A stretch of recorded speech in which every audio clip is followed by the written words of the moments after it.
confesso que às vezes eu fico meio ansioso assim para pregar, minha mão começa até a suar, mas não é por causa daquilo que eu falo, mas sim pela grande responsabilidade que é de falar a palavra de Deus. Isso aqui não é algo que você pode falar de qualquer maneira, o famoso eu acho que está...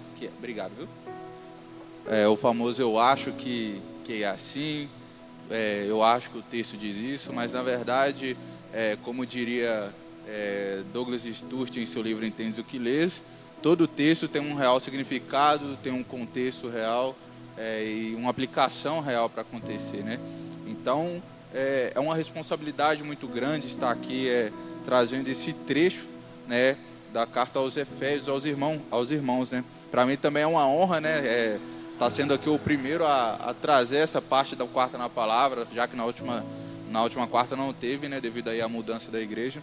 É uma honra estar aqui com os irmãos e creio que vai ter mais vezes aí, a gente vai estar aqui expondo a escritura com vocês. Você que tem a sua Bíblia, pode se assentar, pessoal, já, pô. Você que tem a sua Bíblia, abra comigo aí em Efésios, capítulo de número 5.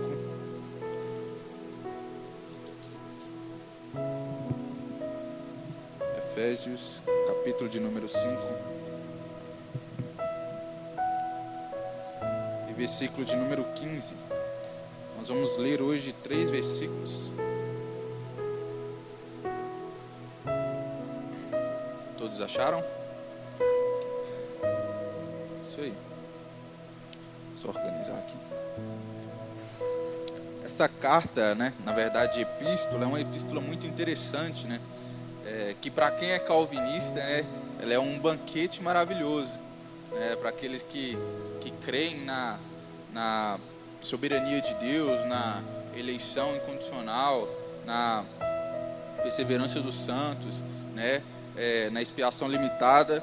Essa carta aqui, essa epístola, é um banquete maravilhoso, né? Agora, para o irmão que é arminiano, ele é meio que um poço de guerras teológicas, né? Então é uma carta muito interessante, uma carta muito bonita, né? Alguns irmãos estudiosos, eles vão dizer que esta carta é a coroa do ministério de Paulo, né? Uma carta bem cheia de conteúdo, em que trata sobre a soberania de Deus, sobre perseverança dos santos, sobre o fato da igreja ser uma unidade. Então nós vamos ter isso aqui muito interessante, né? Entre a distinção que havia entre judeus e gentios. Quando Paulo ele trata isso, ele fala assim, não, agora já não há mais distinção entre judeus e gentios, sobre aqueles que eram da circuncisão da carne, e agora já não há mais distinção, nós somos uma só carne, um só corpo, né? Então isso é muito interessante. Essa carta, né, é a carta que eu diria que define a igreja como corpo de Cristo, né? Nós vamos ter lá em 1 Coríntios capítulo 7, Paulo ele falando um pouco sobre casamento e mostrando que a igreja também ali é o corpo de Cristo. Então hoje a gente vai expor mais um pouco sobre isso, né? Aqui no capítulo 1, creio que os irmãos vieram nas outras quartas-feiras, compreenderam, né, essa introdução de Paulo, as duas orações, quando Paulo trata acerca ali da unidade da igreja, né? As duas orações dele é bem interessante, né? Que em uma parte Paulo ele começa a orar para que os irmãos sejam fortes na fé, sejam ricos em conhecimento e graça, e na outra para que Jesus os auxilie e os abençoe nessa caminhada. Então é como se ele estivesse falando assim, olha, eu oro para que vocês sejam unidos na fé, e outra eu oro para que Deus dê força a vocês para que vocês permaneçam unidos. Então aqui no capítulo 5, Paulo ele já vai começar aqui a corrigir algumas coisas, a dar alguns conselhos para os irmãos e a fazer aqui uma distinção, né, entre separação daquilo que é trevas e separação daquilo que é luz. Paulo provavelmente escreveu essa carta quando ele estava na prisão, né, porque sempre aqui, por exemplo, no capítulo 3, ele já começa falando, né, que ele era um prisioneiro de Cristo, né? Aí vai passar o capítulo 2, 3, 4, vai falar que ele era um prisioneiro do Senhor, sobre as algemas. Então ele vai sempre dar esse ênfase aqui nessa carta, e algo muito legal, né? Porque ele olha para a situação, em vez dele falar para os irmãos, olha, desanimem, parem porque eu estou preso, ele fala assim, olha, o motivo das minhas prisões, o motivo do meu sofrimento é um motivo para que vocês devam se alegrar, né? Deve servir de motivação para vocês continuarem, porque essas minhas algemas são para a glória de Deus, é para que Deus seja glorificado. Amém? Então todos acharam aí? Efésios capítulo 5, verso 15, né? Lerei aqui 3 versículos. Amém?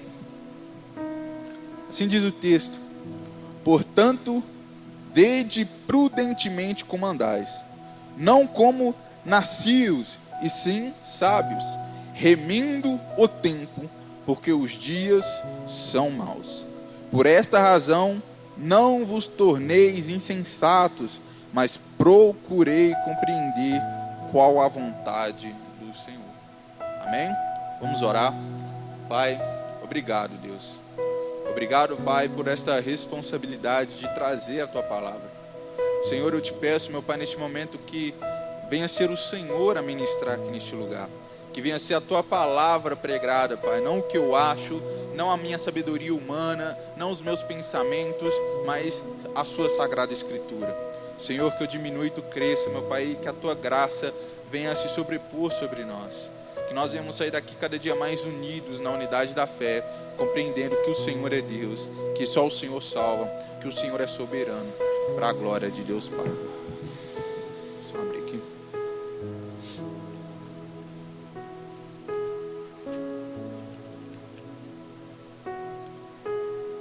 Vamos lá, irmãos. Já dei a introdução aqui. Então Paulo aqui, ele já está nesse contexto, já aplicando o que ele explica nos versículos anteriores, né? A gente vai ter ali no início do capítulo 5, Paulo falando para os irmãos, receptores da carta, serem imitadores de Deus, né, como filhos amados. Aqui nessa introdução, é a aplicação daquilo que ele descreve no capítulo 4. Porém, do versículo 3 até ali o versículo 14, Paulo ele vai começar a expor algo para a igreja, né, que existe uma distinção entre trevas e luz. Existe uma distinção entre o povo de Deus, o povo que tem a luz do Senhor, o povo que caminha segundo os princípios de Deus, e a distinção entre aqueles que vivem em iniquidade, entre aqueles que vivem uma vida longe do Senhor, né? É claro, Paulo aqui ele trazendo essa distinção para os irmãos. Por exemplo, aqui no versículo 8, ele vai dizer assim, porque no passado vocês eram trevas, mas agora vocês são luz no Senhor. Vivam como filhos da luz. Então, esses 3 versículos aqui do capítulo 15 ao 17, na verdade é Paulo aplicando aquilo que ele ensinou aos irmãos dessa distinção. Tanto que o início, né, do capítulo 15, do versículo 15, na verdade, é Paulo falando assim, portanto, então esse portanto de Paulo é o que ele dando continuidade no argumento, né? Se uma vez em que há uma diferença entre trevas e luz, né, deve-se haver uma aplicação sobre isso. E essa luz, ela tem que agir de forma diferente das trevas. Isso é algo muito interessante, né? Portanto, né, quando Paulo começa a dizer portanto, esse portanto aqui, ele aplicando esse ensinamento, ele aplicando aquilo que foi passado, que existe uma distinção entre trevas e luz. Se nós lermos aí o versículo 14, vai dizer o seguinte, porque diz, desperta, ó tu que dormes, levanta-te entre os mortos e Cristo te iluminará, né? Essa parte aqui é uma parte muito interessante, porque a gente vai lembrar do texto de Isaías, que é Isaías que fala isso, só que provavelmente, na época que Paulo escreve isso aqui, provavelmente era um canto primitivo que havia na igreja, de alguma canção que os irmãos entoavam juntos, né? Então quando Paulo ele aplica isso aqui, ele falando assim, olha, desperta você que dorme, desperta, acorda, porque o dormir aqui é como se fosse alguém morto, né? E morte, na tradução, significa necrófos, se não me falha a memória, que tem a ver com necrotério, né? No necrotério só há pessoas mortas, não tem vida ali. Aquelas pessoas, elas não conseguem fazer nada, porque são pessoas mortas. E é nesse estado que nós nos encontramos antes de Jesus. É nesse estado que nós nos encontramos antes de recebermos a iluminação do Senhor. O que ele vai dizer? Desperta tu que dormes. E quando essa pessoa se despertar, quando essa pessoa acordar, o que vai acontecer? Cristo a iluminará. Cristo irá tirar os tampões dos seus ouvidos, tirar a lente dos teus olhos, e fazer você enxergar e ouvir a palavra de Deus. João, ele vai falar algo muito legal, né, que quando ele defende o corpo de Jesus, o que ele vai falar assim? Irmãos, nós não anunciamos qualquer coisa a vocês, nós anunciamos aquilo que ouvimos, vimos e nossas mãos apalmaram. O que isso quer dizer? Nós vimos o Cristo ressurreto, nós andamos com Ele durante 3 anos, então Ele é real. Então, irmãos, quando nós recebemos essa iluminação, nós passamos a compreender as coisas de Deus. Isso é algo muito legal, porque na distinção, Paulo ele vai fazer o seguinte, olha só. Aqui, ó. Pois outrora ereis trevas, porém agora sois luz no Senhor. Andeis como os filhos da luz, porque o fruto da luz consiste em toda bondade e justiça, provando sempre o que é agradável ao Senhor. Então, ó, esse aqui é um exemplo dos filhos da luz. Mas vamos ver ali no versículo 3 do capítulo 5, ele vai falar assim, ó. Mas a imprudência de toda sorte de impureza e cobiça nem sequer nomeia... Aqui, ó. Mas a impureza e toda sorte de impurezas ou cobiças nem sequer nomeia entre vocês. Ou seja, isso aqui é Paulo falando o seguinte, irmãos, não pode haver nem cogitação do pecado dentro de vocês. Não pode nem haver cogitação da realidade de uma vida deturpada. Não pode haver no nosso meio pessoas que vivem iniquidade, pessoas que vivem sobre os seus prazeres carnais. Vou colocar aqui numa versão mais atual, que a gente vai conseguir compreender um pouco melhor. Aqui, ó. Versículo 3, ó. Que a imoralidade sexual e toda impureza ou avareza não sejam nem sequer mencionados entre vocês, como convém aos santos. Não usem linguagem grosseira, nem digam coisas tolas, nem indecentes, pois não convém. Pelo contrário, digam palavras de ação de graça. Aí a gente vai lá para o versículo 8 mais uma vez. Porque no passado eram trevas, mas agora são luz. Vivam como a luz do Senhor. Porque o fruto da luz consiste em toda bondade, justiça e verdade. Se no mundo eles vivem na imoralidade, eles vivem na pecaminosidade, na iniquidade, o povo de Deus, eles vivem o quê? Na justiça, eles vivem na bondade, eles vivem na ação de graça. Então, o versículo 15, 16 e 17 é Paulo aplicando isso. Olha, irmãos, aqui, ó, versículo 15, aqui, ó. Portanto, tenham cuidado com a maneira que vocês vivem, e vivam não como tolos, mas como sábios. Tolos aqui é uma coisa muito interessante, porque Paulo ele não está falando de uma pessoa que faz uma piada, ou uma pessoa que fala algo errado, não, ele está falando de alguém que vive numa prática, ou de uma pessoa que tem um estilo de vida tolo, né? Um exemplo de tolice, eu posso citar aqui, a gente vai encontrar lá em Eclesiastes capítulo de número 2, se não falha a memória, em que Salomão ele fala como ele viveu a vida dele, né? Ele fala que ele viveu uma vida cheia de luxúria, ele viveu uma vida, como todos conhecem, com mil mulheres. Ele viveu uma vida em que ele construiu grandes templos, ele conheceu grandes filosofias, foi de fato um homem reconhecido mundialmente, em que ele teve casamentos políticos, em que ele fez vários negócios, um homem bem sucedido. Salomão ele foi provavelmente um dos homens mais bem sucedidos do Antigo Testamento, se não o mais bem sucedido, usando da sua sabedoria para aquilo que é carnal, usando a sua sabedoria para aquilo que não convém. E após ele viver tudo isso, ele desfrutar de todos os seus desejos, de todos os prazeres, o que ele diz? Tudo é vaidade. Tudo é vaidade. Por quê? Porque aquilo que ele fazia era para tentar preencher algo que somente Deus preenche. Agostinho de Hipona, ele vai falar que dentro do homem tem um vazio do tamanho de Deus. Isso é muito interessante, né? Porque no decorrer da leitura da carta aos Efésios, a gente vai reparar muito bem isso, né? Para a gente compreender a altura, a largura e a profundidade na vida com Deus. Como que a gente compreende isso? Se arrependendo dos nossos pecados, voltando para os caminhos do Senhor, entregando a nossa vida para Jesus. É assim que nós vivemos na palavra de Deus. É assim que nós vivemos continuamente nos caminhos do Senhor. Outro exemplo, né, de tolice aqui, a gente pode citar diversos aqui na Bíblia. A gente vai ter a esposa de o marido de Abigail, né, que era um rei, né, que o significado do seu nome é louco. O significado do seu nome é maluco. Por quê?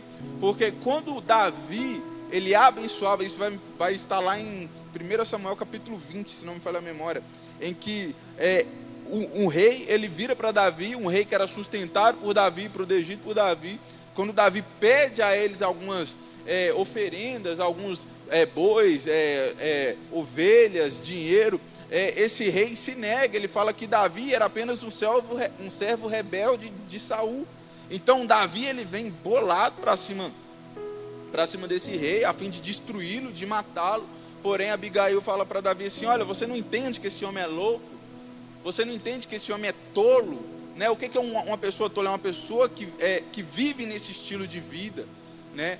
A tolice, para ser mais enfático, irmãos, ela é aquela pessoa que sabe a verdade, porém prefere continuar no erro.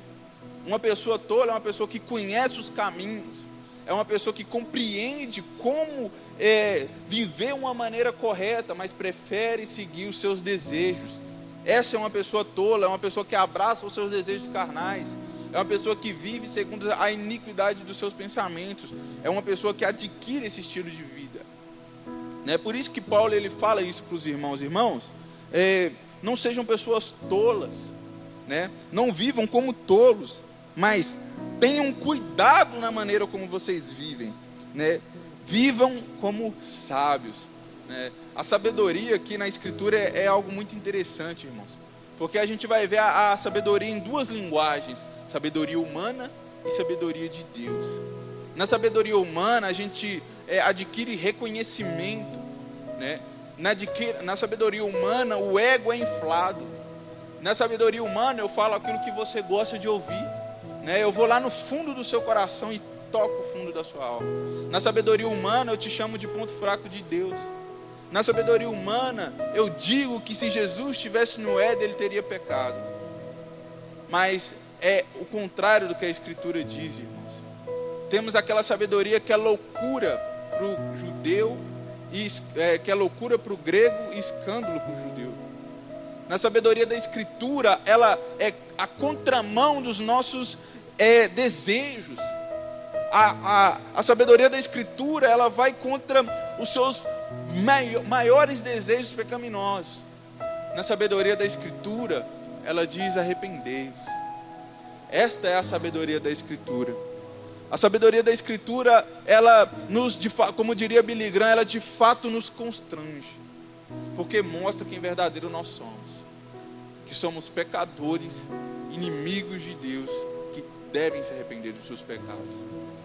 Sabe, eu amo a carta de Éfeso, porque quando eu começo a ler o capítulo 1 e 2, meu coração se alegra, porque em nenhum momento eu me vejo, em nenhum momento eu vejo obra minha, em nenhum momento eu vejo um esforço sequer da minha vontade, da minha força. Apenas vejo a soberania e a glória de Deus, e o quão Deus é misericordioso para conosco. Por que Deus elege? Por que Deus planeja? Por que Deus é soberano? É para o beneplácito da sua glória, o beneplácito da sua graça, para que Ele seja glorificado, para que a sua misericórdia e graça seja conhecida durante toda a face da terra. É por conta disso que Deus, ele elege e escolhe.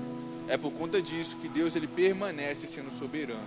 É por conta disso que Deus, ele mantém as rédeas do universo sobre as palmas de suas mãos, para que ele seja glorificado.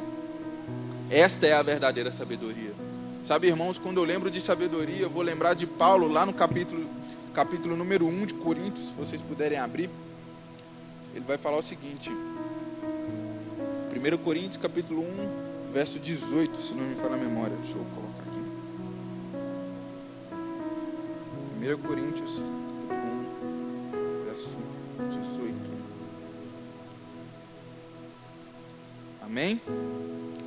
Assim diz o texto: certamente a palavra da cruz é loucura para os que se perdem, mas para nós que somos salvos, ela é o poder de Deus, pois está escrito: destruirei a sabedoria dos sábios e aniquilarei a inteligência dos inteligentes. Onde está o sábio? Onde está o escriba? Onde está o questionador deste mundo? Não é fato que Deus tornou loucura a sabedoria deste mundo? Visto que na sabedoria de Deus o mundo não conheceu para a sua própria sabedoria, mas Deus achou por bem salvar os que creem por meio da loucura da pregação. Esta é a sabedoria de Deus, irmão.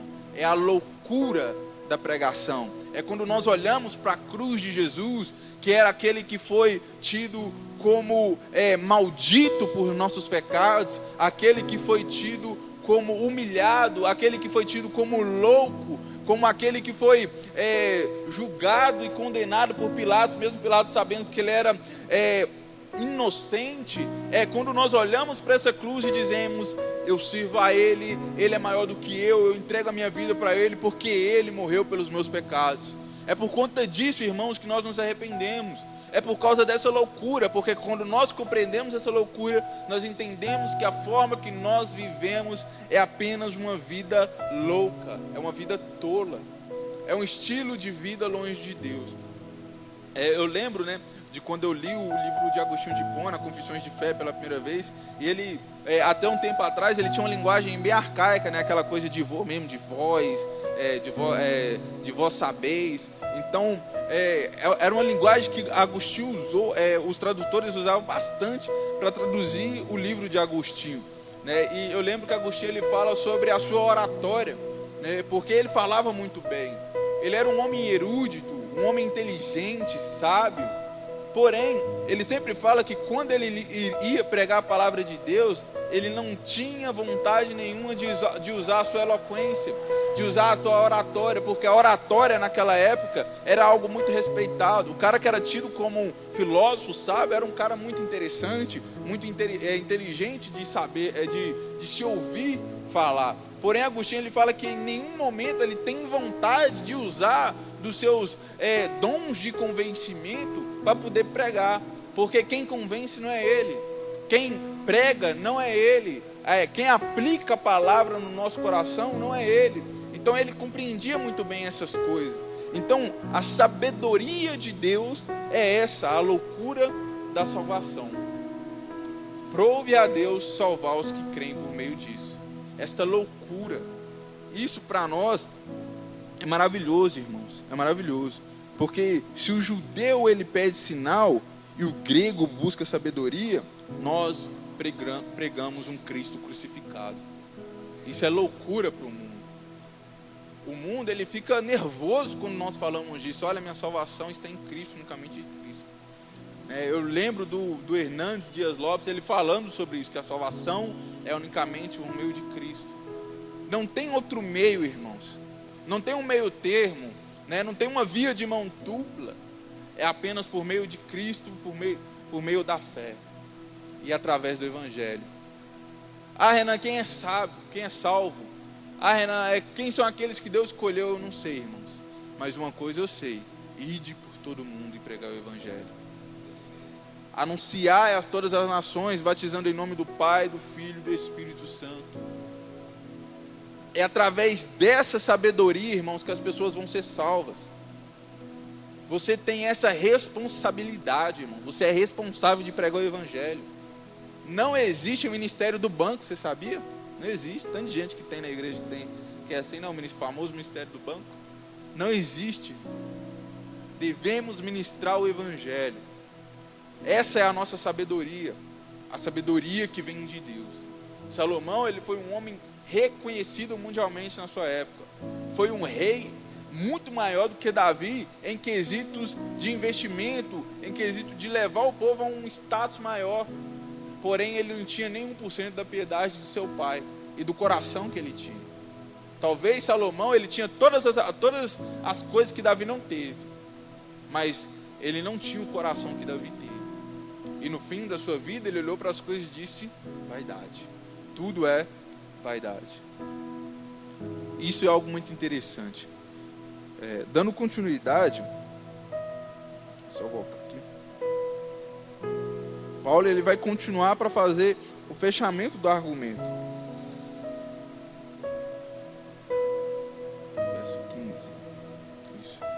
ó. Vivam não como tolos, mas como sábios, aproveitando bem o tempo. Tempo aqui, irmãos, ele não está falando de relógio, né? Ele não está falando de meio-dia, de 1 hora, de hoje, de amanhã. Tempo aqui, Paulo está falando de ocasião. Aproveitem bem as ocasiões. Por que nós devemos aproveitar bem as ocasiões? Porque para saber como nós vivemos, né? Não vivendo como tolos, mas sendo sábios. Então viver o momento, viver cada ocasião como sábios, não como tolos. Porque o tolo, na ocasião, ele usa para os seus deleites, ele usa para os seus prazeres. O tolo, nas ocasiões, ele debruça-se nos seus pecados, ele entrega a sua vida para a pecaminosidade de todas as áreas. Ele entrega a sua vida para a bebedice, para o adultério, para o homossexualismo, para a vida longe do Senhor. Porém, o texto aqui diz para que nós vivamos como sábios. E viver como um sábio é aproveitar cada ocasião. Alguns irmãos, né, eles vão aplicar isso dessa maneira, que nós devemos aproveitar cada ocasião como sábios. Tem um curso no YouTube, irmãos, super indico, depois se vocês quiserem eu mando para o Edgar, para ele mandar no grupo de vocês, que é sobre ótica cristã, com o Eber Campos Júnior. É um pastor muito interessante, reformado, muito bom, super indico seus livros, seus ensinos, e ele vai trazer algo sobre ótica cristã muito interessante, né? Que a ótica, o que é a ótica? É o que? É os olhos pelo qual nós olhamos para o mundo. A ótica que o mundo tem sobre trabalho, emprego, casamento, vida com Deus, é totalmente contrária daquela que nós carregamos em nossa fé cristã. Qual que é a ótica que nós devemos ter? Uma ótica bíblica. E qual que é a ótica bíblica para momentos, irmãos? É buscar a glória de Deus. É fazer com que Deus seja conhecido, irmãos. Essa é a ótica de Deus. Essa é a ótica do Senhor para nós. Essa é a ótica que a Escritura traz para você que é cristão, convertido. E como que eu aplico, né, a ótica cristã nos dias de hoje, no meu trabalho, na faculdade. Nós vamos ter os reformadores, irmãos, os irmãos pós-reforma, chamados de puritanos, que eram fundadores de faculdades, que eram homens totalmente sábios, que buscavam o quê? Entender o conhecimento. Irmãos, não existe uma colisão de frente entre ciência e cristianismo, porque a ciência também é de Deus, irmãos. Então nós devemos compreender as coisas também, porque se a ciência afirma sobre a verdade, e nós temos a Escritura sobre verdade, nós também devemos aplicá-la no nosso dia a dia. Se você trabalha com algo, faça o melhor para o Senhor. Se você quer ser um diácono, seja um bom diácono, dê o seu melhor. Se você quer ser um pregador, senta na frente do seu computador, do seu celular, compra um curso de teologia e vai estudar, porque é para a glória do Senhor. O sábio, ele usa das ocasiões para glorificar ao Senhor. Irmãos, isso aqui é uma paulada na minha cabeça, porque eu estava dedicando muito tempo para o trabalho, investimento, correndo atrás para fazer as coisas. Quando eu li isso aqui, eu falei assim, meu Deus, eu só estou pensando nas minhas vontades, só estou pensando no saldo da conta do fim do mês. Tem que haver um tempo para o Senhor, e tem que haver uma forma de glorificar o Senhor nisso. Se você é uma diarista, dê o gás, faça a melhor faxina na casa onde você estiver trabalhando. Se você é um pedreiro, faça a melhor casa. Se você é um cozinheiro, faça a melhor comida. Se você exerce alguma profissão, algo, faça, não com o intuito de você ser o maior, não com o intuito de você ter o ego inflado, mas diga que Deus seja glorificado. Esta é a aplicação da verdadeira sabedoria, meus amados irmãos. Essa é a aplicação do verdadeiro conhecimento de Deus. A ótica cristã, ela baseia-se nisso. Como que você vai ser um bom pai conhecendo as Escrituras, sabendo corrigir o teu filho? Como que você vai ser uma boa mãe, uma mulher submissa, um marido que se sacrifica pela esposa? É através das Escrituras. A Escritura são os óculos pelo qual nós olhamos para a sociedade. O Iago Martins, ele vai dizer algo muito interessante. Ele vai falar que nós não estamos aqui para cristianizar o Brasil. Isso aqui é uma verdade, irmãos. Nós não estamos aqui para transformar o Brasil em uma grande igreja, porque infelizmente talvez isso não vai acontecer. Eu creio que muitas pessoas vão se converter, vão se arrepender dos seus pecados, vão entregar sua vida para Jesus, vai entregar o seu coração para o Senhor e viver uma vida de santidade no Senhor. Mas nós não estamos aqui para cristianizar o Brasil, nós estamos aqui para evangelizar este país, para que estas pessoas, no dia que Cristo voltar, chegar diante de Deus e falar assim: olha, Jesus, eu não tive ninguém que pregou para mim. Olha, Jesus, eu não tive ninguém que me falou da sua palavra. Quando você chegar lá no seu trabalho, cara, seja um exemplo de Cristo, seja um exemplo do Senhor. É disso que Paulo está falando. A verdadeira sabedoria é uma sabedoria que traz testemunho, né? A carta aos Coríntios, a primeira carta, Paulo ele vai tratar sobre o escândalo, né, em que alguns irmãos ele estavam tendo no meio da igreja. E este escândalo, Paulo ele começa a orar e dizer: olha, irmãos, por mais que seja apenas comida, né, e toda comida, todo alimento é um alimento que é para a glória de Deus. Você pega esse alimento, levanta, come ao Senhor, não vai ter problema nenhum. Existem alguns irmãos que estão se escandalizando. Esses irmãos são fracos na fé, e por causa desses irmãos vocês não vão fazer. Então existem determinadas coisas, irmãos, que o cara que é sábio, o cara que lê este texto e compreende que existe uma distinção entre trevas e luz, ele vai olhar e vai falar assim: para que o irmão fraco na fé não se escandalize, eu prefiro não fazer. Então nós temos essas determinadas aplicações muito interessantes. Então Paulo ele vai falar aqui, ele vai continuar o seguinte, ó: portanto, tenham cuidado na maneira como vocês vivem, não vivam como tolos, mas como sábios, aproveitando bem o tempo, né? Ou seja, aproveitando bem as ocasiões, porque os dias são maus. Isso aqui vai ser o apartamento que eu vou alugar na sua cabeça hoje. Você vai dormir pensando nisso aqui. Os dias são maus. E esses dias são maus, eles são maus há mais de 2000 anos. Os dias são maus. Quais são as ocasiões que nós devemos aproveitar, irmãos? É 20%? É 50%? É 99%? Não, irmãos, é todas. E aproveitar as ocasiões, aqui está falando sobre glorificar a Deus, sobre ser luz. Porque se nós lermos o versículo 13, ele vai falar assim, ó: mas todas as coisas, quando reprovadas pela luz, se tornam manifestas, porque a luz manifesta todas as coisas. Por isso que diz: desperta tu que dormes. Por isso que diz: desperta tu que dorme. Se você, irmão, que está aqui hoje, se arrependeu dos seus pecados, entregou a sua vida para Jesus, caminha na fé em Cristo, o tempo que você tem, as ocasiões, você deve usar para glorificar ao Senhor, para que Deus seja pregado, para que essas pessoas, né, que já são indesculpáveis, elas não vão poder argumentar de forma nenhuma que ninguém nunca pregou o Evangelho para elas. E o que é o Evangelho, irmãos? É a loucura da pregação, é a loucura da cruz de Cristo. Isto é Evangelho. O culto, o sermão, não é para me motivar o seu ego, irmão, não é para me inflar você, não é para me fazer você sair daqui se sentindo poderoso com um Deus Aladim, né? Um Deus que, se você pedir tudo, Ele vai te dar. Não, o culto, irmão, é um lugar onde você vem com o objetivo de glorificar a Deus, porque primeiro, o culto não é para você, o culto é para Deus.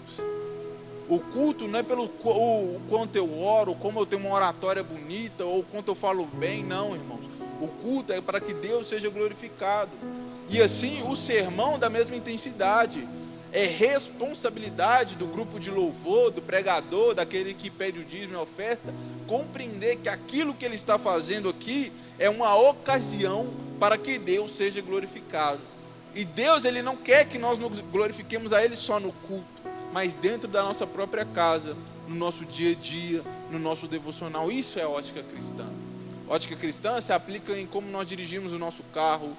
Ótica cristã aplica-se em como nós caminhamos com nossos amigos. Não é errado que nós tenhamos amigos do mundo. Quando Paulo fala, irmãos, tomam cuidado da forma que vocês vivem, ele não está falando para a gente se afastar dos nossos amigos, mas ele está falando para que nós sejamos luz no meio deles, né? Eu carrego muito o exemplo de alguns amigos que quando a gente está perto com eles não bebem, porque eles compreendem que há pessoas ali que têm uma doutrina, um pensamento diferente da vida que eles levam, porque eles compreendem o que a Escritura diz. E isso é viver de maneira sábia, é aproveitar as ocasiões, pregar o Evangelho. Eu sou um cara que eu gosto muito de jogar videogame. Às vezes quando eu estou na cal com os meninos lá, eu tento falar de Jesus para eles. Às vezes eu deixo eles puxar o assunto, eu só jogo a faísca lá, né? Se pega fogo a gente conversa. Porque é o momento que a gente tem, talvez vai ser a única hora que aquela pessoa vai ouvir falar de Jesus, né? A gente tem a loja lá reformada, né? Que tem diversas camisas sensacionais. Pega lá, não é propaganda não, gente, ninguém está me pagando para falar isso não. Mas pega lá, vai lá, compra uma camisa escrita arrependei-vos, ou solos Cristos, ou sola graça, porque para que você explique para essas pessoas o que isso significa, né? Que é somente por meio de Cristo que nós temos salvação, por meio da graça, para que ninguém se glorie. É por isso que nós devemos aproveitar os tempos, as ocasiões que nós temos. Não é o relógio, não é os minutos, as horas, mas as ocasiões em si, né? Amém? Dando continuidade. Portanto, tenham cuidado com a maneira que vocês vivem, e vivam não como tolos, mas como sábios, aproveitando bem o tempo, porque os dias são maus. Os dias serem maus, irmãos, é essa separação entre o dia que Jesus veio e a volta de Jesus. É os dias que nós vivemos, esses dias são maus. Por esta razão, ou seja, porque nós temos que aproveitar as ocasiões como sábios, e porque os dias são maus, por esta razão, não sejam insensatos, mas procurem compreender qual é a vontade de Deus. Qual que é a vontade de Deus, irmãos? O Evangelho, irmão, é algo muito, é o que mais me deixa alegre quando eu vou pregar em alguns lugares, ou quando eu vou ensinar na igreja, é que o Evangelho ele é uma notícia desesperada, né? Ele é uma notícia gigantesca, porque antigamente, na época aqui da Escritura, quando um rei famoso vinha, vou dar um exemplo aqui de João Batista, que quando um rei famoso ele vinha visitar a cidade, ele enviava um arauto, né? E esse arauto ele vinha gritando desesperadamente. Ele não vinha falando aqui, ô Edgar, vai vir um rei aí, você prepara a picanha aí que ele vai vir aí. Ele não chegava assim e falava assim, ô Edgar, deixa eu falar um negócio pra você aqui, o rei tá vindo, se prepare, coloca a sua melhor roupa, corta o cabelo, faz a barba, fica bonito, você mulher, passa maquiagem, coloca a melhor roupa que você tem, porque o rei está vindo. É algo desesperador, irmãos. Quando João ele fala para os irmãos, quando ele fala para os fariseus que eles eram como raça de víboras, ali ele também não estava se dirigindo somente às vezes aos fariseus, mas para todas as pessoas. A forma que ele estava falando não era algo do caráter de João Batista, mas é o que é necessário, porque o coração do ímpio é como se fosse um ninho de serpentes. Eles vivem para os seus desejos, eles vivem para os seus próprios venenos, porque o salário daquilo que eles praticam, da forma que eles vivem, é a própria morte. É assim que eles vivem. E o Evangelho é essa notícia que tem que ser anunciada desesperadamente, irmãos. Desesperadamente, ela tem que ser tão cortante quanto a espada de dois gumes, penetrando entre a alma e o espírito. Ela tem que ser um acordar, de fato um balançar, porque desperta tu que dormes, é o que? Acorda. Ninguém vai lá no canto da sua cama e fala assim, quando acontece alguma coisa, fala assim, acorda. Normalmente quando acontece algo desesperador, a pessoa fala assim, filho, bora, o trem está pegando fogo, está acontecendo alguma coisa. Então o Evangelho, o anúncio da mensagem, ela tem que ser dessa forma, irmãos. Não liguem para o que vão falar de vocês. Eu clamo pela misericórdia do Senhor, não liguem. Não liguem, vocês vão perder amigos. Vocês vão ser excluídos no meio das suas famílias. Vão virar as costas para vocês por causa do Evangelho de Cristo. Mas o que Paulo vai dizer? Ele vai falar o seguinte, irmãos, alegrem-se, bem-aventurados são os que são perseguidos e morrem por causa do Evangelho. Antes eu estar aqui, mas eu queria estar com Cristo. É essa que deve ser a nossa motivação, estar com Jesus. Este evangelho, essa sabedoria, é a sabedoria que é loucura para o mundo, mas é a verdade da Escritura. E essa Escritura que eu vos falo, irmãos, ela é real. Cristo vai voltar, irmãos. Cristo vai voltar, isso é real. Isso é real. E não vai ser como algumas pessoas acham, que vai vir só um teletransporte, vai ser Dragon Ball, vai ser sumir. Não vai, irmão. A Bíblia fala que os nossos olhos vão ver, irmãos, o céu se abrir e o Filho de Deus vindo em glória.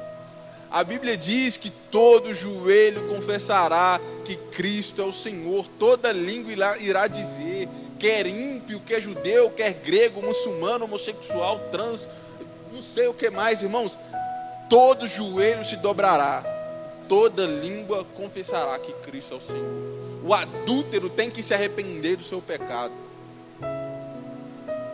Aquele que rouba tem que se arrepender do seu pecado. Paulo, ele fala assim, que o que rouba, não rouba mais, mas trabalha, para que ele tenha para abençoar o irmão. O objetivo, irmão, do cristianismo, da pregação do evangelho, não é cristianizar ninguém. Eu não quero, Edgar, que você só ouça falar de Jesus, não. Eu quero que você se arrependa. Eu não quero que as pessoas olhem para mim e falem assim, lá o Renan é um cara de Deus. Não, eu quero viver como um homem arrependido. Eu não quero aqui ser maior do que ninguém, mas ser aquele que dá o gás para fazer as coisas para Jesus, irmão. Porque esse é o objetivo do evangelho. O Brasil é um país cristianizado. 90% do Brasil, segundo o IBGE, acredita em Deus. O Brasil é um país que foi cristianizado pelo neopentecostalismo. Porém, é um país que provavelmente mais desconhece o Deus da Bíblia. O Deus da Escritura, irmãos, é o Deus que entra em nosso coração e transforma o coração de pedra em coração de carne. O Deus da Escritura é aquele que veio, nasceu de um nascimento virginal, pregou dizendo, arrependam-se e creiam no Evangelho. É esse mesmo que morreu e ressuscitou ao terceiro dia, e vive e reina, e vai voltar para buscar a sua igreja. Irmão, se vocês compreendessem como é a dimensão disso aqui, que a sabedoria deste mundo para nós é loucura. Porque quando nós vemos o ímpio, ele vivendo, pessoas indo nos bailes, beijando, tendo relações sexuais com um monte de pessoas, fazendo isso tudo, a gente olha e fala assim, cara, isso é um absurdo. Por quê? Porque é totalmente contrário àquilo que a Escritura diz. Irmãos, a Escritura não é antiga, a Escritura ela é presente, ela é real. Billy Graham, ele vai dizer que a Escritura ela é tão atual quanto o jornal que vai sair na banca amanhã. Porque ela fala aqui de todas as coisas. Então, irmãos, busquemos saber qual que é a boa vontade de Deus. E como que a gente faz isso? Na Escritura. A resposta para a sua oração, irmãos, talvez você veja aqui esperando um cara descer aqui e falar seu CPF, né?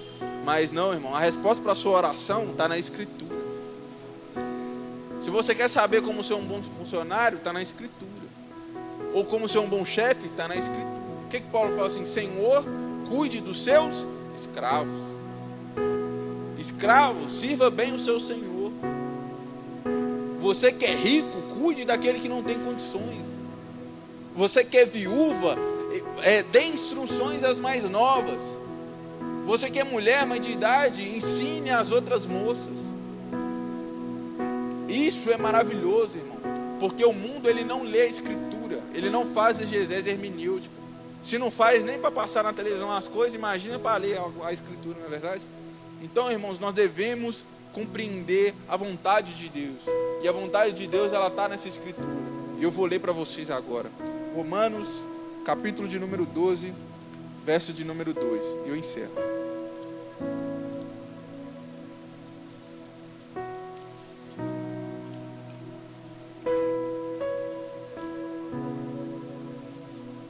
Célula?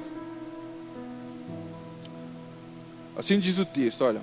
Vou ler aqui do capítulo 12 até o versículo 2. Rogo-vos, pois, irmãos, pela misericórdia de Deus, que apresentei-vos o vosso corpo vivo, santo e agradável a Deus, que é o vosso culto racional. E não vos conformeis com este século. O que Paulo diz lá em Efésios capítulo 5, verso 16 e 17? Os dias são maus. Não vos conformeis com esses dias.